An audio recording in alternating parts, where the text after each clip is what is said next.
En Guinée-Bissau, l'armée a annoncé mercredi 26 novembre avoir pris le contrôle total du pays, en pleine attente des résultats de la présidentielle et des législatives organisées dimanche. Les militaires ont proclamé la suspension du processus électoral, ordonné la fermeture des frontières et décrété un couvre-feu obligatoire. Le président sortant, Umaro Sissoco Embaló, donné favori du scrutin, a été arrêté et placé en détention à l'état-major. Selon des sources militaires, il a brièvement confirmé à la presse internationale avoir été renversé. Un nouveau coup de force dans un pays habitué aux crises politiques situé entre le Sénégal et la Guinée-Bissau, qui a connu 4 coups d'État depuis 1974, replonge dans l'instabilité. Depuis 2020, l'Afrique de l'Ouest est marquée par une succession de putschs. Mali, Burkina Faso, Niger, Guinée. Les événements de mercredi ont débuté par des tirs près du palais présidentiel, poussant les habitants à fuir le centre de Bissau. Des soldats ont ensuite pris position autour des principaux axes de la capitale. Dans l'après-midi, le général Denis Nkana,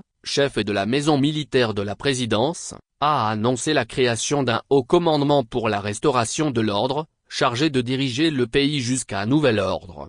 Les militaires évoquent un plan de déstabilisation. Le général Nkana affirme que l'armée a agi pour garantir la sécurité nationale et rétablir l'ordre, évoquant la découverte d'un plan visant à déstabiliser le pays, impliquant selon lui des barons de la drogue. Les services de renseignement auraient confirmé l'introduction d'armes destinées à changer l'ordre constitutionnel. La Guinée-Bissau, pays de 2,2 millions d'habitants, est régulièrement cité comme point de transit du trafic de drogue entre l'Amérique du Sud et l'Europe.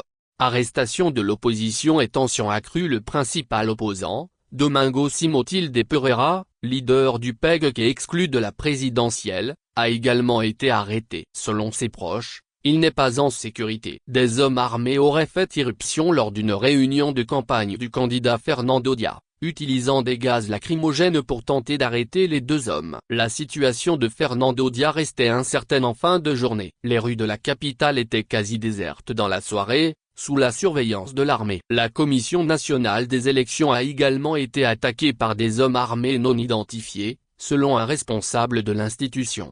Un processus électoral déjà contesté en Guinée-Bissau la veille. Les camps du président Embaló et de Fernando Dia revendiquaient chacun la victoire, alors que la commission électorale devait publier les résultats provisoires jeudi. Le pays avait déjà connu une grave crise post-électorale en 2019, lorsqu'Embaló et Domingo Simões de Pereira s'étaient mutuellement proclamés vainqueurs.